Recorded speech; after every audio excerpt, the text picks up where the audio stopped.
Oh my God, enough with the panic about kids using smartphones.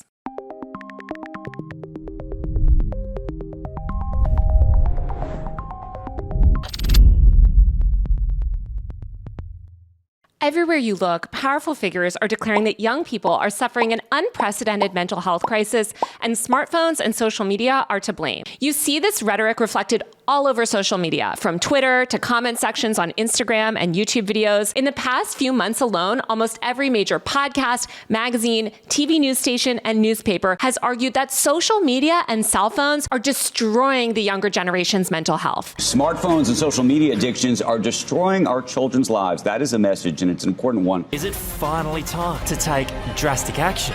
They need to make it adults only. To save our children. If you took addiction, children, and harm and monetization, it sounds like trafficking to me. Social media continues to affect teens across the country, often leading to depression. I don't think many adults understood how powerful and dangerous these algorithms are. A movement to limit teenagers' use of social media is gathering momentum. All of the parents that we talk to are concerned about their kids knowing too much too soon, and that's where social media can become a problem. When I asked this group of middle school moms what they believe the biggest threat to their kids is, social media.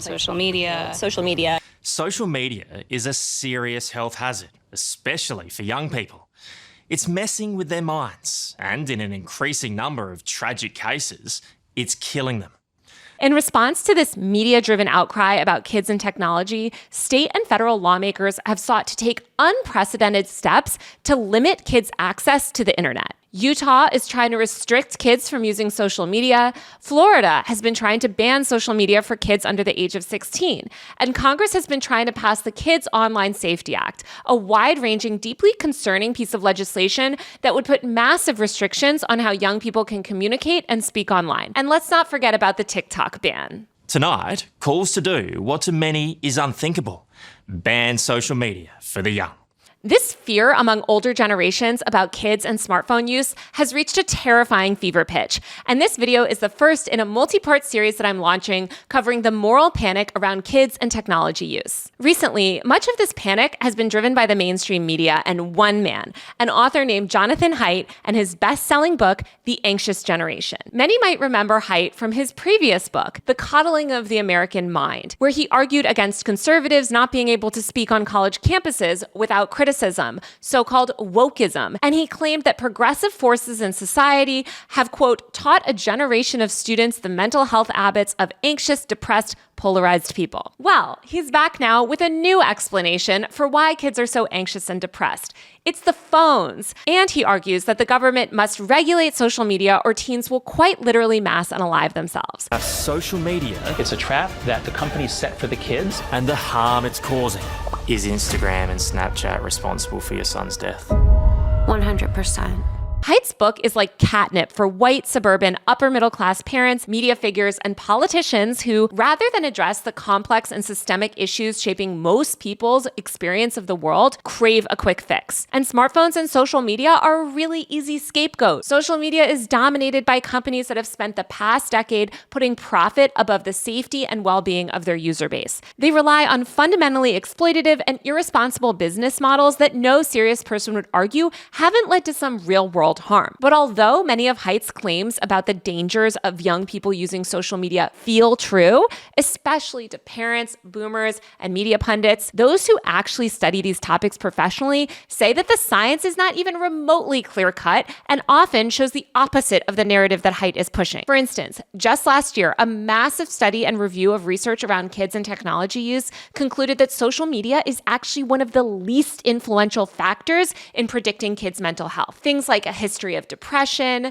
violence, discrimination, school pressures, and family dynamics were all far more influential in affecting a young person's well-being. Just recently, the National Academies of Science, Engineering, and Medicine released a report that found essentially no significant link between young people's social media use and mental health problems. The report reads, contrary to the cultural narrative that social media is universally harmful to adolescents, the reality is far more complicated. Leading developmental psychologist Candace L. Odgers, who has studied smartphones and social media use in children since 2008, said that she and her colleagues have, quote, repeatedly failed to find compelling support for the claim that digital technology use is a major contributor to adolescent depression and other mental health symptoms. Hundreds of other research papers, articles, and reviews have reached the exact same conclusions. As Reason Magazine's Aaron Brown recently noted, many of the research papers that Haidt cites in The Anxious Generation contain coding errors,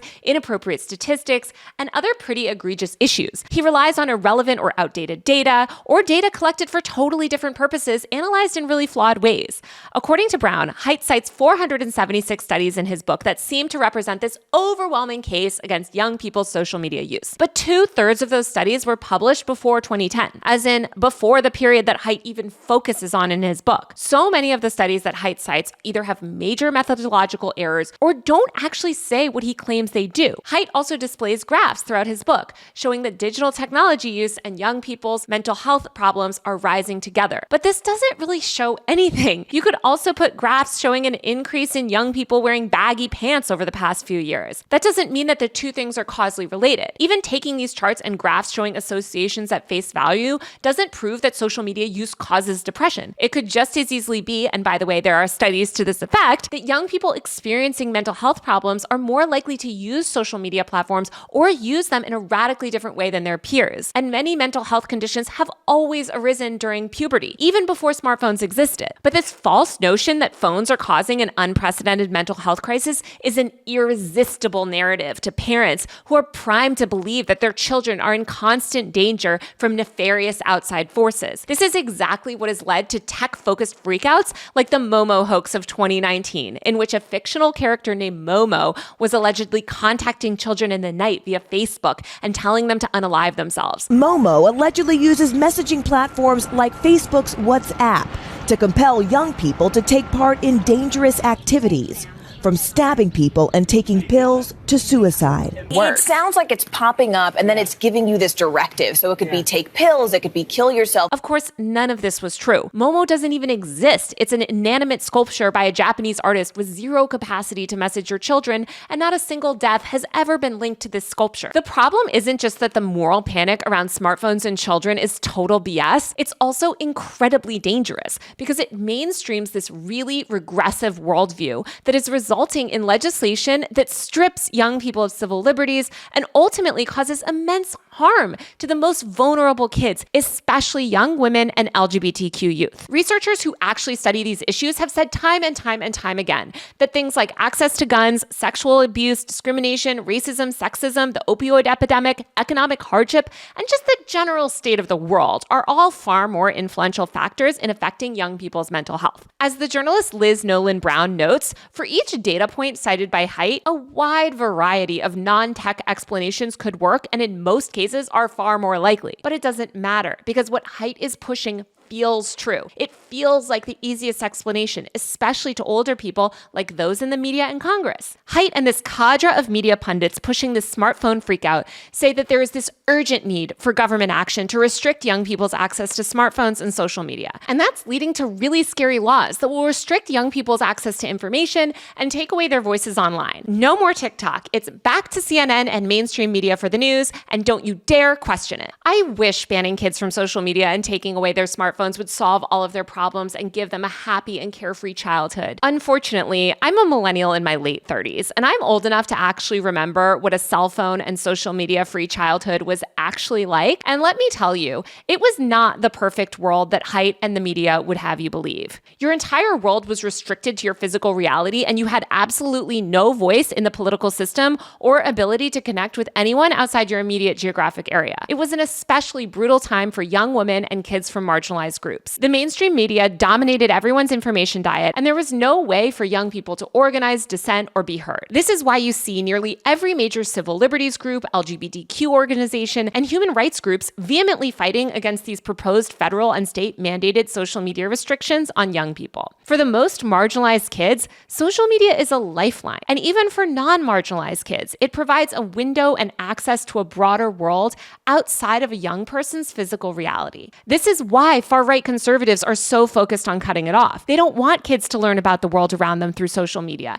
They don't want them questioning mainstream media narratives and, for instance, becoming aware of things like the atrocities happening in Gaza or questioning the power of the 80-year-olds who run this country. Haidt and those pushing this social media phone panic ironically want to coddle children. They want to keep them off the internet and restrict their social connections, which ultimately leaves them less informed and naive to the possibility of a better world. People in power recognize this as the end result. This is why lawmakers have expressed support for the TikTok ban, falsely claiming the app is harming young people's mental health and, quote, poisoning their mind. This idea that the phone is a nefarious object that might brainwash your children into becoming mentally ill or gay is echoed by people like Haidt and those in Congress. For example, when Marsha Blackburn was recently asked about her support for the Kids Online Safety Act, she said that she was backing it to restrict young people from being radicalized into the transgender ideology on the internet. Haidt echoed this type of reasoning in a recent interview with PBS. Setting aside the fact that being gay or trans isn't some sort of contagious diagnosis and young girls do not struggle with mental health issues for clout, Haidt's commentary is consistently used by the far right and liberals alike to push these backwards laws built off faulty logic. As Candace Odgers recently wrote in The Atlantic, two things can be true. First, the online spaces where young people spend so much time require massive reform. And second, social media is not rewiring children's brains or causing an epidemic of mental illness. And focusing solely on social media as the problem means that the real causes of these mental disorders and distress among young people go unaddressed. We should not send the message to families or teenagers that social media use is inherently damaging, shameful, or harmful. It's simply not true. Odgers writes that what she and her fellow researchers have seen from studying young people and social media is that they mostly use these tools to do regular adolescent stuff. They connect with offline friends from school, listen to music, watch shows, play video games with friends, and they watch YouTube videos like this one. Young people use social media and smartphones to seek out information about health, gender identity, to get support. For many marginalized kids and those who don't have support in their family or school lives, the internet is a safe space. It's a refuge. It's a place to explore, connect, be creative, and learn. It's quite literally a lifeline. In a recent report put out by the Center for Information Technology Policy at Princeton University, some of the top academics studying kids and technology use said this, quote, "We believe the current slate of concerns around youth and social media use meet the criteria for a moral panic, which is not solid basis for legislation." Being able to recognize the moral panic about smartphones and social media use that Haidt and much of the mainstream media is pushing is perhaps best accomplished by examining the moral panics of decades past. The truth is that this entire freakout about cell phones and TikTok isn't new. In fact, every single time we've been faced with a new form of media or technology, there is a corresponding movement pushed by the media, academics, and concerned parents declaring that it is destroying young people's mental health and specifically young women's minds, making them anxious, antisocial, depressed, and fundamentally unable to function in the world. We've seen this cycle play out for centuries, but just to look at recent history, consider the reaction to the landline telephone. Not long after they became mainstream and ubiquitous, the media declared that young people were becoming telephone addicts, talking for hours with friends over these newfangled devices. Landline telephones were blamed for destroying the nuclear family because wives were spending too much time talking to friends rather than in the kitchen and baking. The media blamed young women chatting on telephones for men's extramarital affairs and even tried to tie the telephone to high food prices because women would place orders at their local markets by phone rather than seeing the goods in person. News outlets and pundits of the day linked landline telephone use to crime because people could get heated during phone calls. In one case, after a man became so incensed that a telephone line was busy and he needed to make a call, he assaulted someone. The media called on telephone companies to solve the problem. Each time technology and media evolve, pundits will argue that this new technology or media is fundamentally different. Back in the 1800s, when printing became cheap, there was a nationwide panic that young people were reading too many novels. Academics and media of the time claimed that reading too many novels could turn children into violent psychopaths or lead them into lives of lust. Many of the arguments against allowing young people to read novels are nearly word for word the arguments used today against social media and TikTok. Leaders of the time argued that that, quote, obsessive novel reading occupied too much of children's time and made young people developmentally unbalanced. These kids weren't going outside or hanging with friends. Novels were turning children's minds into pudding. In one 1835 essay titled Devouring Books, the author argues that young people were being turned into thoughtless zombies by becoming addicted to novel reading.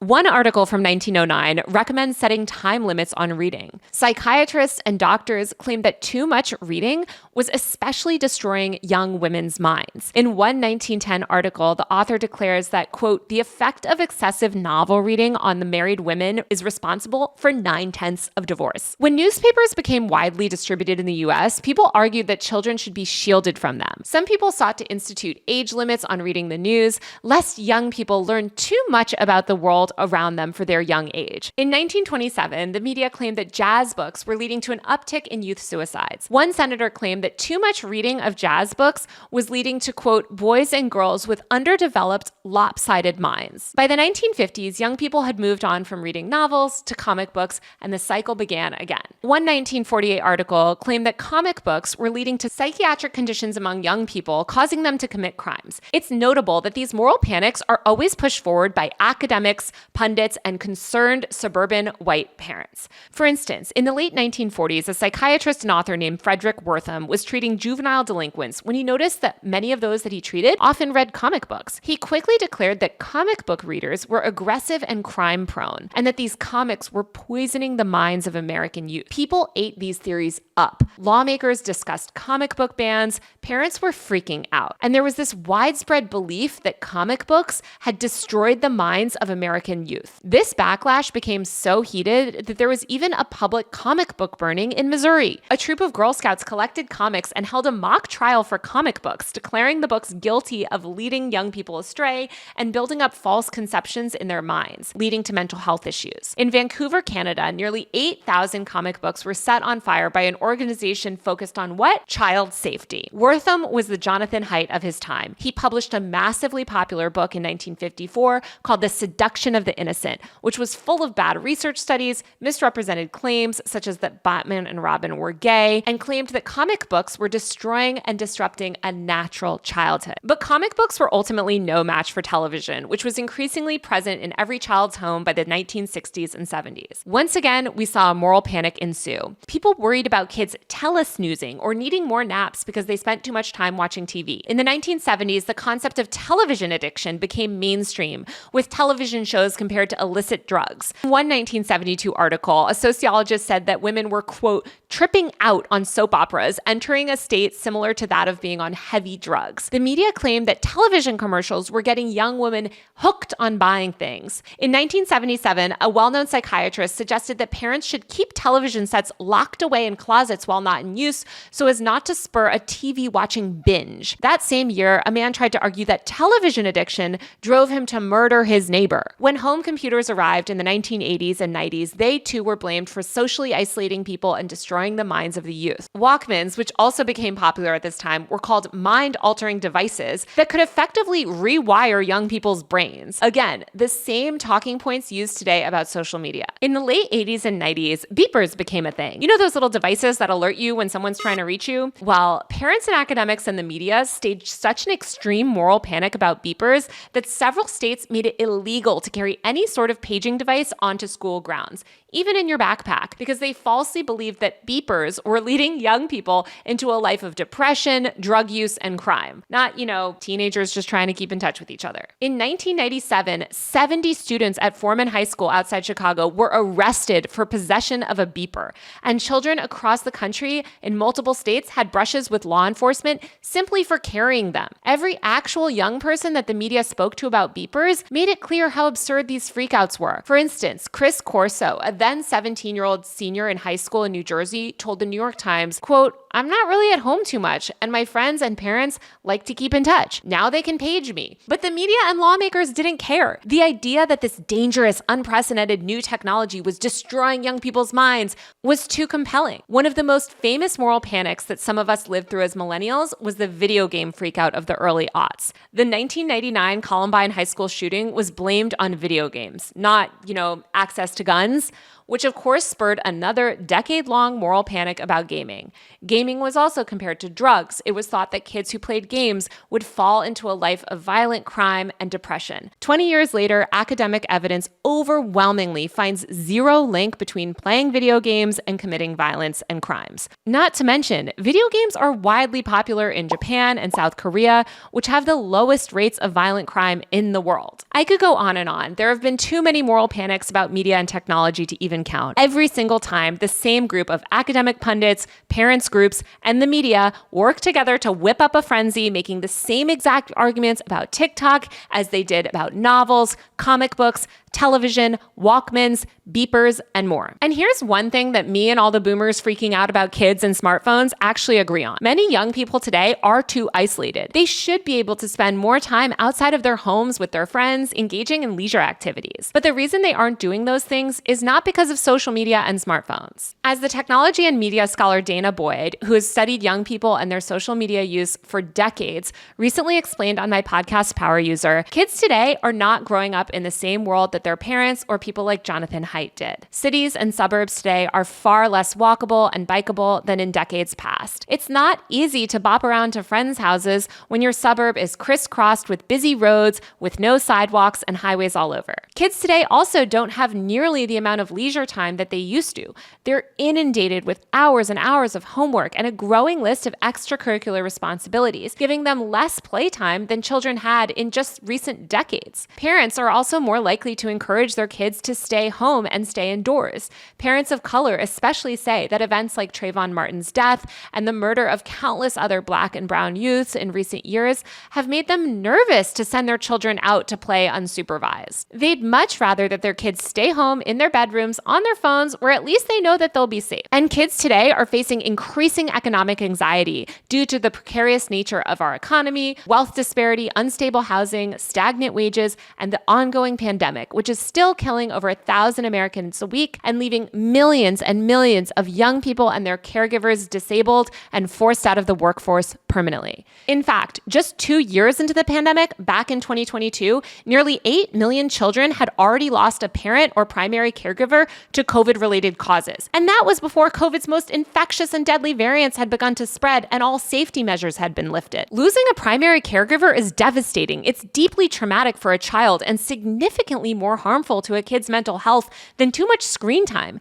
Yet none of these other factors are ever discussed by the media or lawmakers. This current generation of kids was also raised in the aftermath of the 2008 recession. And while Haidt and other pundits love to claim that the resulting economic chaos isn't a factor, since the unemployment rate has technically gone down, they ignore the broader economic instability that young people face under our current version of capitalism. Families in the bottom 20% of income distribution continue to experience major financial harm, and nearly 1 in 6 children in America lives below the poverty line.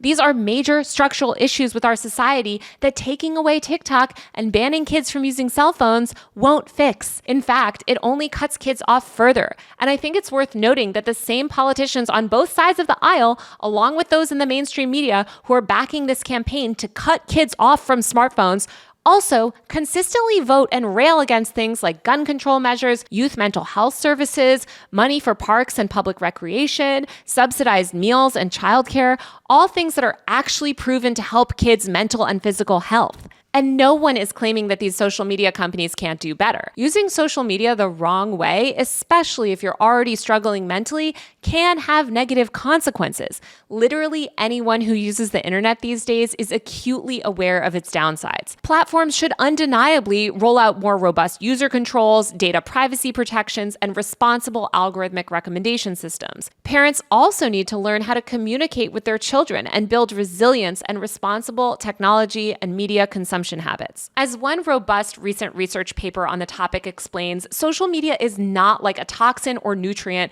for which each exposure dose has a defined link to a health-related outcome. Rather than comparing smartphones and social media to drugs, think of them as tools that can be used in a variety of ways. Human connection is good for us. We need it, especially vulnerable kids. But there are healthy ways to connect and engage with others, and then there are ways that are more indulgent. We need young people to have exposure to these technologies from a young age so that they can learn these lessons early and develop a healthy and productive relationship with the media and technology of their time. Despite the desires of many, the world is not becoming less interconnected or less digital. As lawmakers, the media, and pundits like Haidt ruminate over smartphone usage, kids are growing up with wearable smartwatches, refrigerators that allow you to tweet, and AI toys that speak and interact with you. Soon, we won't just be consuming information through these little screens. We'll be receiving it through smart glasses, augmented reality, voice-enabled AI earbuds, and who knows what else. It's tempting to blame smartphones and the internet for all of society's ills. It's a captivating narrative, not just for parents, but for kids themselves. Young people today aren't old enough to remember a time before phones, and boomers consistently romanticize it. The truth is, adolescence is never easy, no matter what time period you were born into. As Siva Vaidhyanathan, a media scholar and professor at the University of Virginia, recently said, if you really care about the mental health of young people and young girls in particular, then listen to young people and young girls. Understand that life is complicated. Respect young people enough to avoid the simple, glib, unfounded mass diagnosis and prescriptions that people like Jonathan Haidt and the media are shoveling out. Rather than feeding into these superficial narratives about young people and technology that are fundamentally unsupported by research, let's all work together to build a more progressive, inclusive, optimistic, and tech-enabled future for all of us. And let's recognize that when it comes to kids and technology, the real anxious generation are the boomers and media pundits stoking these moral panics. Thanks for watching, and subscribe to my podcast, Power User, wherever you get your podcasts for more tech and online culture news every week.